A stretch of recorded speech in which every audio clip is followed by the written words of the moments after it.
Today, we are talking about police's response to school fire outbreak. We've heard so much about it. We have seen many other stories where schools have caught ablaze, and then we also saw the story of Makerere University. And to talk about this today, I'm here with Afande Patrick Onyango, who you heard from there.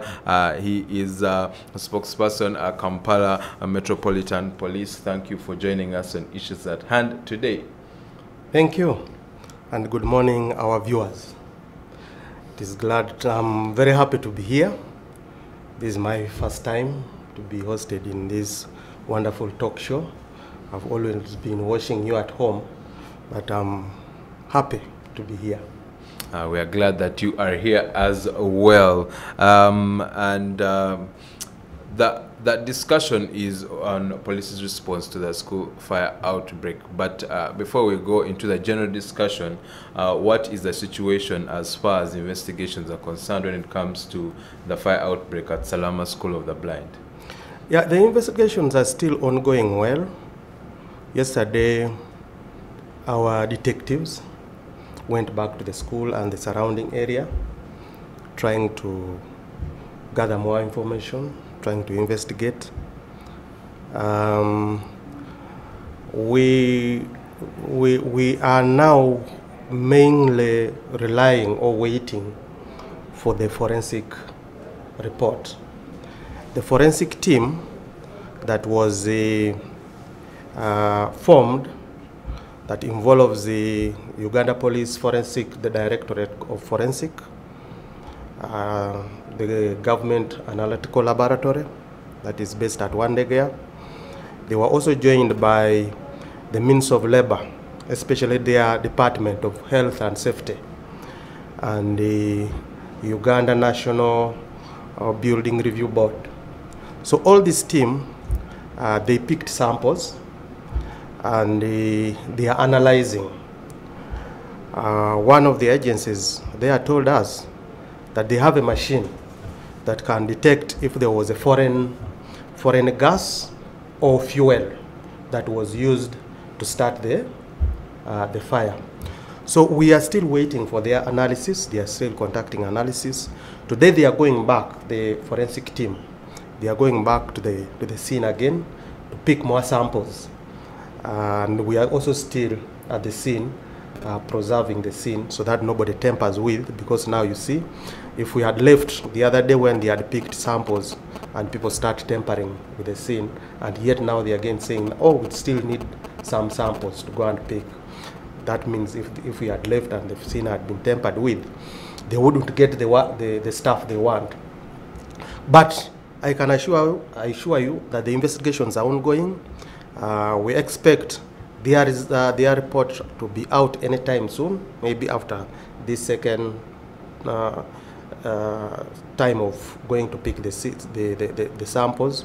They will come out with their report very soon. But we know the investigations are going on well.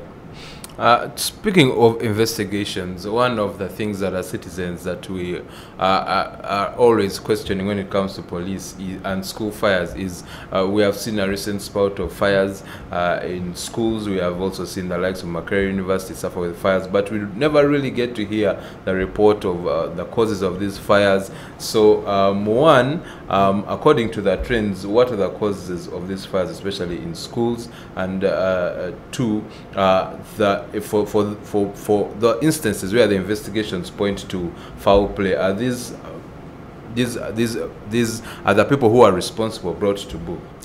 Yeah, there are some cases that we have taken the culprits to courts of law. And as you said, what are the causes? Some of the private schools that fire has broken out into, our investigation points to business rivalry, points to either business conflict or disagreement within the school administrators, and even among the students themselves. I've been here for so long, I've paid fees, I've done a lot for the school, and this is how you pay me back in case a student is either expelled or if a teacher is expelled, or if there's a disagreement within the owners of the school. So normally we get it points to disagreement, and we normally take the suspects to court. So the investigation you are talking about, that there are no reports. Reports are there. We make reports, and they are available. We make reports where we have reached in our investigations. And of course, as you know, investigations does not end or doesn't close, it opens. That's why when we take a suspect, say of murder, where we suspect very many people to have participated, we say and others, so that when we look for when another suspect is arrested, even if the other one has already been convicted, he's brought in and charged again. So the investigation does not end or doesn't close. Definitely, and investigations today in the newspapers, the headmaster of Salama School of the Blind made a remark which is very interesting, because he again, Princess Anne, the Princess Royal, was supposed to be visiting Salama School of the Blind, and he came out to say that it's unfortunate, now that that visit was cancelled, he came out to say that it's unfortunate that the perpetrator got what they wanted. And so it points to your point on how some of these fires are a result of foul play and are very intentional. But going back to Salama School of the Blind again, can you update us on how many on the victims and on those who have recovered so far? Yeah, the victims, the dead, or the learners who perished, they are 11. There were 6 who were injured, and 2 have been discharged. 4 are still in Chirudu Hospital receiving treatment, and the doctors have told us they are out of danger. So that means we pray for the best for the learners who are still admitted. We have started the process of DNA because they were burnt beyond recognition. So we want to identify which kid belongs to which parent, and that's when we shall hand over the dead bodies to the rightful parents. So on Monday, on Wednesday, we collected the samples from the parents, that is blood and other samples, and all good enough, and want to thank the parents. They cooperated with us, and all of them came. All of them came. We thought they wouldn't come because they are still grieved and things like that, but we want to thank them that all of them came, and we took the samples from them. So now the work is on us. The ball is on our court. We are the one now who are supposed to work faster than normal to see that the results come out either on Monday or mid next week, so that the parents, the relatives, can take their kids, their bodies for a decent burial. We pray for all those families that have lost loved ones, and we pray for those who are still recovering and getting treatment at Chirudu Hospital. Now, on the issue of fire, again, we have seen that it's something that has been rampant and has been happening, especially in schools. How ready are our institutions when it comes to fire safety? Are institutions at par with fire safety measures? Thank you. That's a very good question. In terms of police, for us, we are ready. We are ready. We have the capacity. The only thing that informs us in time, then we shall respond. Our Directorate of Fire and Rescue Services, they have been going to different schools, sensitizing the learners, students, on how to prevent fire and on how to fight fire. So, but the issue of fire, it is not only police in schools. It is also the responsibility of the school administrators. When there were fire outbreak some time back, the Minister of Education came out with guidelines on how dormitories, on how schools should operate, and what are the requirements that schools should have, minimum standard, minimum requirements that schools should have. And these guidelines are basic that everybody should have, like having a fence.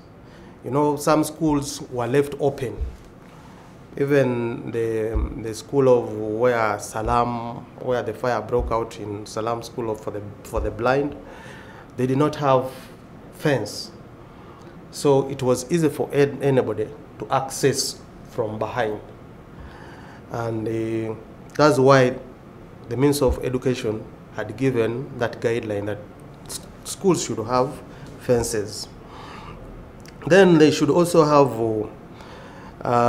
in order for free movement, there should not be packed in decars, 3 decars. The space should be enough, not so squeezed, so that in case there is fire outbreak, students can have free movement, how to maneuver outside, how to move, easy access of exit. They also gave guidelines that there should be no bungalow proof. But some schools still have. Even when you saw the one of Salama School for the Deaf, they had bungalow proof, which is not required. Then the exit routes are supposed to be many, not only one door. In case fire breaks out, there should be access. Learners should be freely to know, not to knock each other, but to leave the premises easily. And they should be having fire extinguishers. Most schools don't have. You ask about how prepared are they. So some schools do not have these fire extinguishers, and yet they are out there, they are in the market. They can afford them. If you cannot afford, but you can talk to the companies that sell these fire extinguishers, and they can be, because you're a school, you have a permanent address, you have everything. There's a way how you can work out this. As I stated earlier, that our Directorate of Fire and Rescue Services have been going to different schools to sensitize learners, students on how to fight fire and how to prevent fire. So there are schools who have not approached us. They are supposed to approach us. Yes, we take the initiative to go to them, but if you are also interested in knowing and in learning, you are supposed to come to us and say, yes, I have a school, come on such a day, we are ready for you to come and teach us, come and teach our students on how to prevent fire and how to fight fire and how to use fire extinguishers. We have the fire extinguishers, we have bought them. Maybe the company has taught us also how to use, but you also as a professional institution, come and teach us how to handle this. So, but most schools do not they have not yet approached us. We are also saying that the guidelines talks about having CCTV cameras in the school if they can afford. If you cannot afford, then find a way. Let your surrounding not to be bushy, you should have a good lighting system, that if it is at night, people can be able to see somebody who's far, see somebody who's moving. So those basics, if the schools can put those basics in place, then the issue of fire will totally reduce. Definitely. Something you spoke about was police having the capacity to respond in time. And something that you mentioned is that police should be reformed in time. But my question again, and it's a conversation that has been happening in Uganda so many times, not just when it comes to fire, but police's response in general. How quick can police get to the scene and handle a situation? Because some of the citizens think that sometimes the response is a bit slow. So especially in terms of fire, you understand that during during the situation there's anxiety and someone might call quickly and will make the call. So how fast can police be there to handle and extinguish a fire? No, we are fast if we get the information fast. If we give us information late, we shall also come late. Just to give you an example of the recent fire, according to information we have, is that the fire broke out at midnight. Our police, that is Mukono Police, it has a fire tender, it has a fire fighting equipment. But they were informed at 1 a.m., period of 1 hour. That is long enough. They reached there when things are. The issue is some people first try to fight the fire themselves before thinking that let us call the police. But we say, yes, if you are saying you are fighting the fire, let somebody also call police as you are doing what? You are fighting that fire. It should not be that, police is going to come, will not come. The more you delay arguing that police is not going to come, don't call, the more fire is what? Spreading, and the more time you are taking. So in case you inform us immediately, we also come. There are also areas that even if we have informed early, where our fire trucks cannot reach. Believe me, there are areas here in Kampala that there are no roads. They are squeezed, and some of our trucks are heavy. They cannot pass in these panniers you use with border on your footpath. They are big machines, and they cannot access some of that. That's why you say, hey, police is just there looking and fire is burning. Yes, we cannot reach there because poor planning of that of the city. So what would be the appropriate? There should be space that can allow our machines to move, our trucks to move. There needs to be either redesigning the city. There are some areas that you know definitely we cannot access because of there's no roads, no road to go through. Now that's the longer term, but in terms of the short term, what is the alternative? If the area where the fire has broke out does not have good roads, what can police do to ensure that they get help to that area? The issue is police should first go to those areas,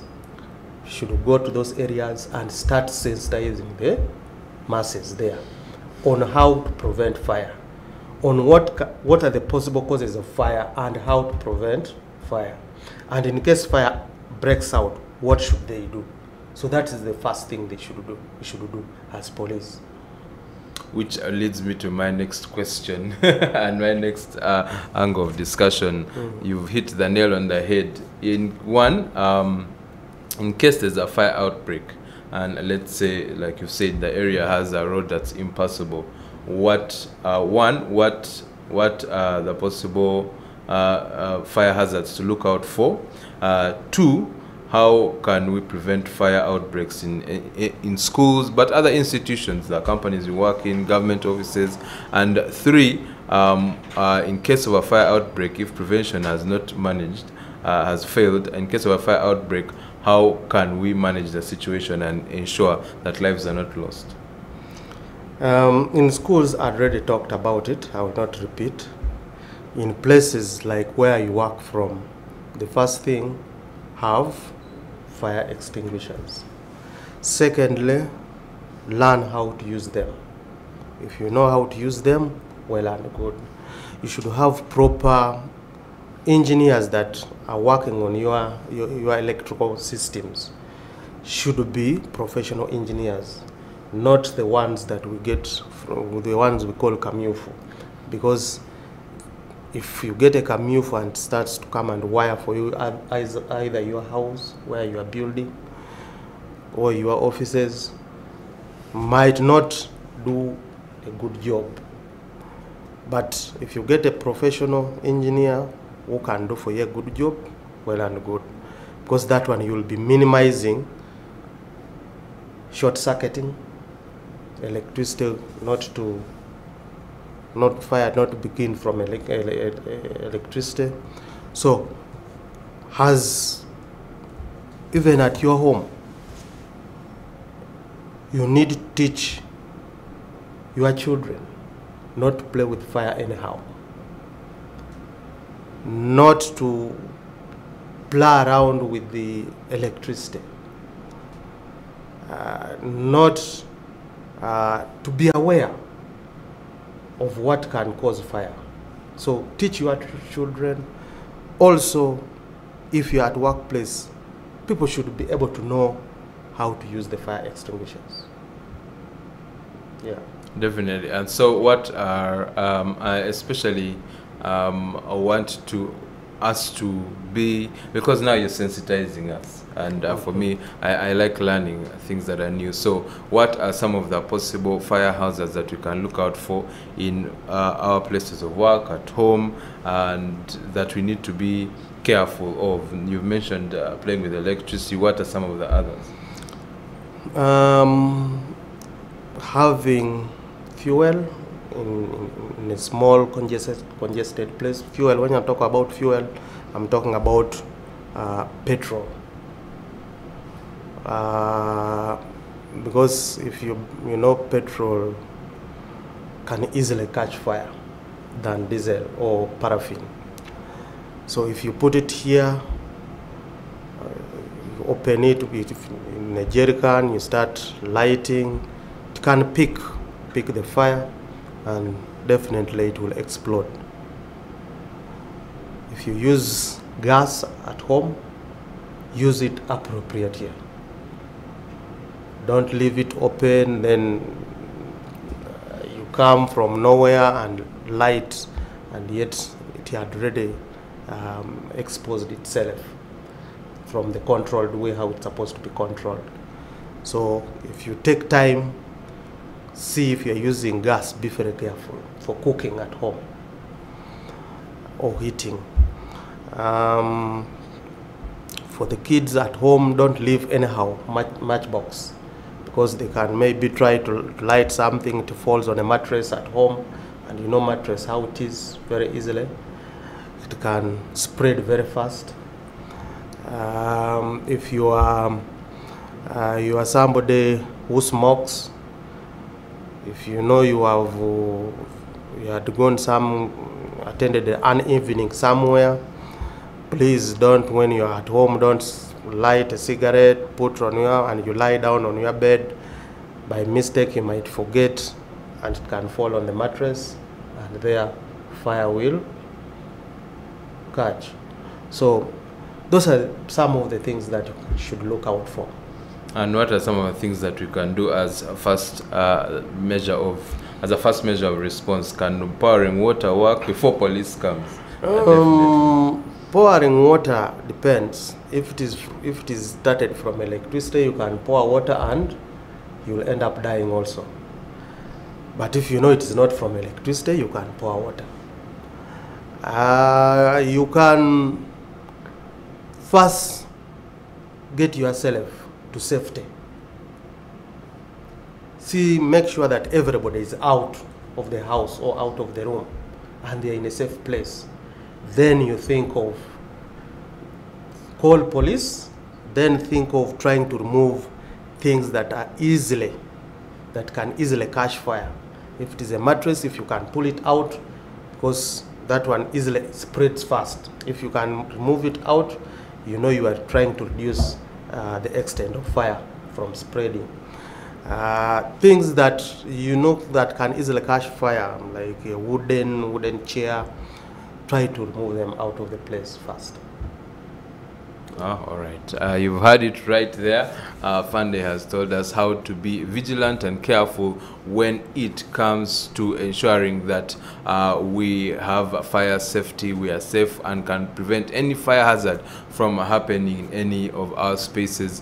We need to ensure that we have fire extinguishers, we have the appropriate equipment, that we know how to use that equipment, and we need to be careful when we have appliances or gadgets or materials that are easily flammable. That's a part of the discussion that we're having today. In this segment, we want to hear from you, so send us a WhatsApp message on 0787447684 so that you can be part of the conversation. I know there are questions that you might be burning to ask Afande, so please feel free to ask them and we can give him your questions. And then secondly, we are going to get into the state of security in Uganda right now, especially in Kampala. We have seen a string in the rise of many crimes across the country, but especially in Kampala city, we have seen crimes like theft, like robbery, people being robbed of millions of shillings in broad daylight. Some of these perpetrators dress as UPDF and police officials and officials of institutions like URA, and they use this to perpetrate crimes. And so we want to know what is police doing, Afande, to ensure that our city and our country is safe from crime? Thank you. Police, we are doing, not police only, security agencies. And security agencies, we are working hand in hand. Security is not a one institution's job. It is a combined effort. And this effort involves all the security agencies. But of course, as internal security, police is the lead agency in fighting this criminality. And the basic that I will talk about later on, that we have put in place to see that we fight this criminality that are in place. I would first want to put a bigger picture on how we can fight this criminality. Because when you only look at security agencies as the only agencies that can fight this criminality that is taking place in the country, then you will be missing the bigger picture. Because what are the causes first of why are people engaging in criminality? And who are those people who are engaging in criminality? According to our analysis, the petty criminals, the thugs that are happening, those teenagers or people who are between the ages from 14 to 30. And if you look at this bracket, the age bracket, these are mostly youth. Mostly youth who either have not gone to school, those who have gone to school and they don't have what to do, those who have gone to school and have what to do, but the salary, the income they are getting, according to them, it is not enough to sustain them. And others are just due to peer pressure, wanting to get what the neighbor or what the friend has, leads them to engaging in criminality. Now, how do we approach this? Yes, police can approach by arresting, taking them to prison, court prison. But will that help? The genuine thing that can help, or the approach that can help, is that we have to involve everybody. Everybody in this country, in this sector. There are sectors that touches this group that I've talked about. If the people who are in charge of job creation in this country can do something, create more jobs to absorb these youth who are not what? Who are not engaged in any income generating activity. They will be able to abandon the criminal mind that they have. If we involve you, the parents, because some of the youths are just misguided. They don't have parental guidance. Parents do not talk to them about being disciplined, about fearing a neighbor's property. But if they are not taught that a neighbor's property is not touched unless the neighbor gives you, then for him he knows, and he has not been taught that, then for him he knows getting a neighbor's property and going with it is normal. Then he starts developing that idea of what? Seeing somebody with a good phone, seeing somebody with a good bag, to go and snatch and sell it.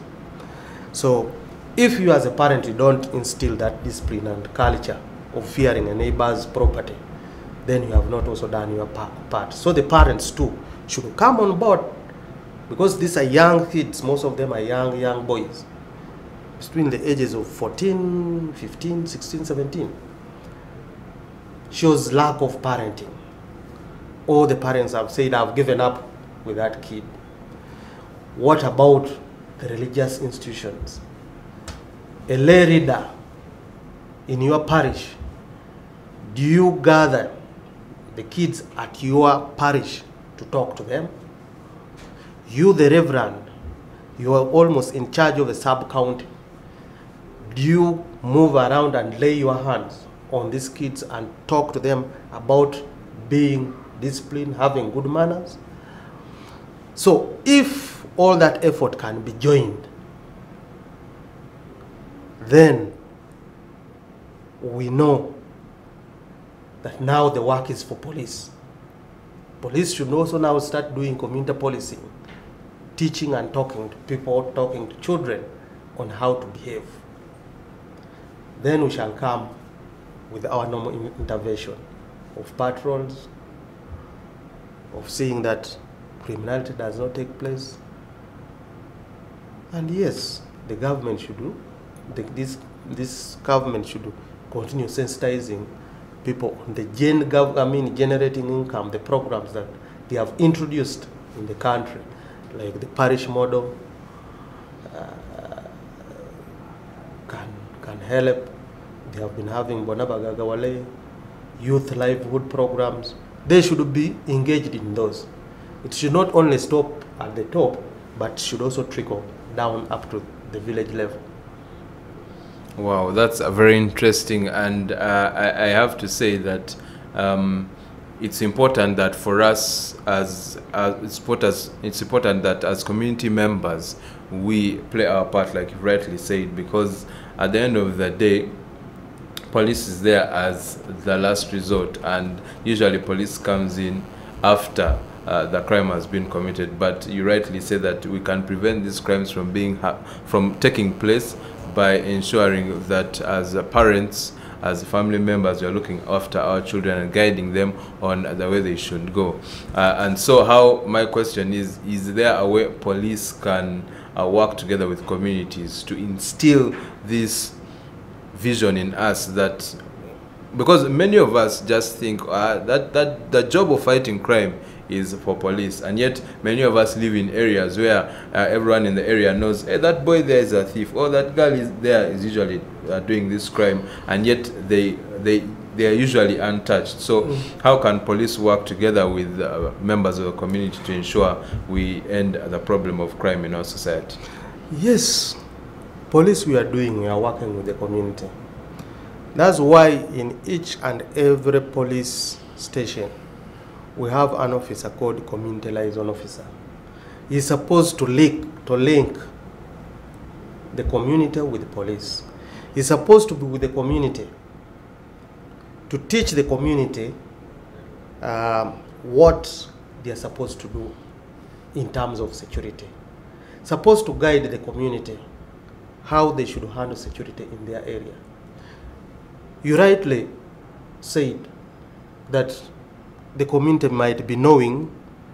that one Onyango is a thief in this area, but they are quiet.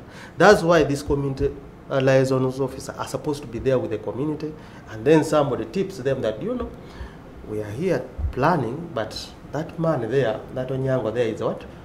He's a thief. He's the one who is terrorizing our area here. Now it is the work of the community liaison officer to pass that information to the intelligence.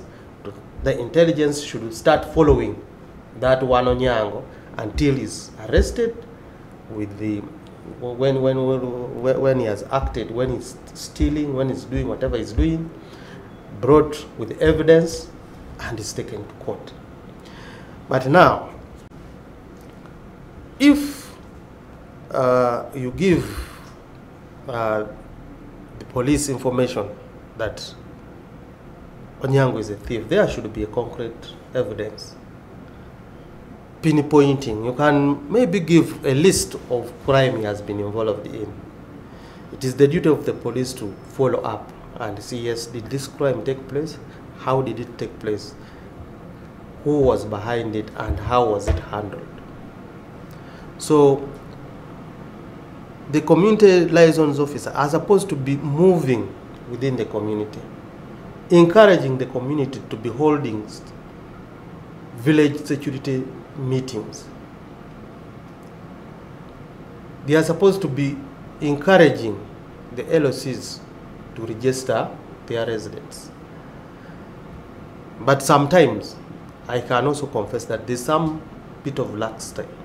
Our officers sometimes are relaxed. They do not go up to the ground to do those things. But it is their duty. In fact, where you stay, if you don't know your community liaison officer, then that community liaison officer is not doing his work. Because he's supposed to be moving in each and everybody's door. He's supposed to be knowing each and everybody in that community where he's working. Whether it's a police post or a police station, he's supposed to either know somebody by face or by name.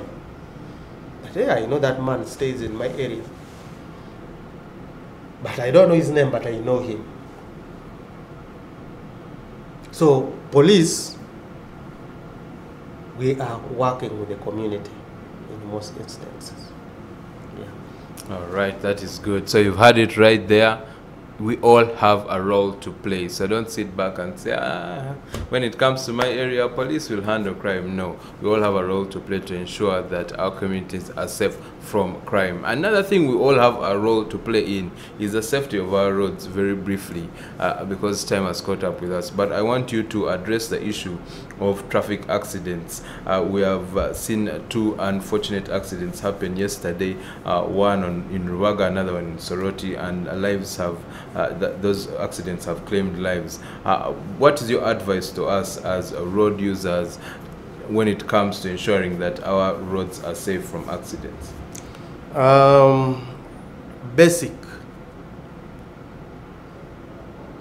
Most of the accidents that have happened are both human error and the condition of the vehicle. When I talk of human error, is basically the driver. It is the driver that controls the vehicle, not the vehicle the other way around. So if the driver is not in charge, you as a motorist, you as a driver, if you are not in charge of your vehicle, definitely you will cause an accident. That's why we always advise people, follow the road signage. The sign shows you are supposed to go at 50 kilometers per hour, 80 kilometers per hour, but for you, you are in 150. And yet it has been clearly indicated. That means you are the cause, reckless driving. So we advise drivers not to drive recklessly. Drive according to the signage that are put in place. Secondly, when you're on the road, don't think that you're the only road user. There are other road users. who are also using the same road. So don't take yourself to be the king. I have a powerful machine. It moves very fast. You who's driving a Primo, a Probox, you have not to see me. So, in actual sense, I'm just trying to say that control speed. The advice I can give you, control your speed. Secondly, don't drink and drive, because there you lose judgment. Judgment, you will not act properly. When you are not in your stable minds. You might think that the vehicle which is coming is still very far, and yet it is already near you. And there you will have a head-on collision. And then the other one, of course, that you mentioned very correctly is ensuring that our cars are in proper working condition. Yeah, they are not in DMC. They are not DMC. Definitely. So, yeah. So what's, as we close, what's your final remark, and when it comes to all these issues, what's your final remark to the public? My final remark to the public is that as security agencies, we are still in charge. The country is stable. Kampala is very peaceful. Despite just a few incidents, isolated incidents of thuggery that is happening, 1 or 2 in a day, or even in a year, in a week, it doesn't mean that the whole of Kampala is in chaos. Some people say that the thugs have overtaken Kampala. No. There is no criminal gang that has overtaken Kampala. Security agencies are still in charge, and they have managed. It is only one or two isolated cases, and it is normally blown out of proportion by the media. But even you, I don't know whether it is still in the syllabus. We used to read some of this in our geography lessons when we were, I think, in O-level or primary. Crime in cities. It has been there and it continues to be there. But how does the security agencies handle? The way Uganda, we have handled it firmly. And there's no any criminal gang in this country that is operating. It is just mere thuggery of 1, 2 people picking a phone, grabbing a bag. But security agencies are in charge. Yeah. Thank you so much, Afande Patrick Onyango. People should feel safe. People should move in Kampala freely without fear.